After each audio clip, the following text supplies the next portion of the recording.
महायुतीचा अधिकृत उमेदवार म्हणून माझी घोषणा झालेली होती महायुतीच्या नेत्यांच्या माध्यमातून। आणि आज 29 तारखेला 10 वाजेपासनं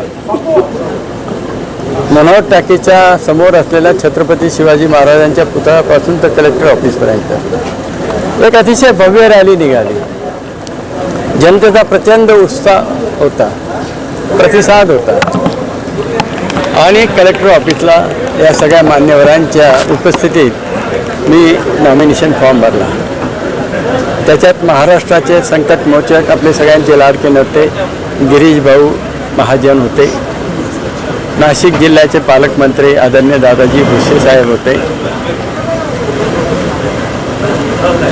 शिंदखेड्याचे लोकप्रिय आमदार आदरणीय जयकुमारजी रावल साहेब होते, सटाण्याचे लोकप्रिय आमदार दिलीपराव बोरसे होते, साखरीच्या लोकप्रिय आमदार मंजुळाताई होत्या आणि भाजपचे सगळे पदाधिकारी कार्यकर्ते, राष्ट्रवादी काँग्रेसचे सगळे पदाधिकारी कार्यकर्ते, त्याचप्रमाणे शिवसेना एकनाथ शिंदे साहेब गट यांचे पदाधिकारी सगळे कार्यकर्ते, RTIचे सगळे पदाधिकारी कार्यकर्ते, जनशक्तीचे पदाधिकारी कार्यकर्ते मोठ्या प्रमाणात सगळेजण उपस्थित होते। सगळ्यांच्या आशीर्वादाने आज नॉमिनेशन फॉर्म मी भरलेला आहे। बघा, सगळ्यात आधी म्हणजे हा भाग आमचा ग्रामीण भाग आहे, 2 महानगर आहे आणि ग्रामीण भागाचे प्रश्न वेगळे आणि महानगरचे वेगळे। ग्रामीण भागातलं सगळ्यात महत्त्वाचे म्हणजे सिंचनाचे प्रकल्प मी मार्गी लावले। त्याच्यात सुलवाडे जामफळ कानोली लिफ्ट इरिगेशन योजना केंद्रातनं 2,500 कोटी रुपये घेऊन आलो।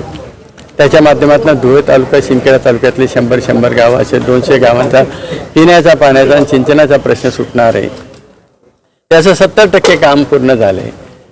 येत्या 5 वर्षात ते उरलेलं काम पूर्ण करून धुळे आणि शिंदखेडा तालुक्यातील लोकांच्या शेतात तापीचं पाणी आणायचं आणि त्याचबरोबर मालेगाव तालुक्यातील माळमाथ्याचे 25-30 गावांना सुद्धा तापीचं पाणी आणायचं अशी मला काम नाही।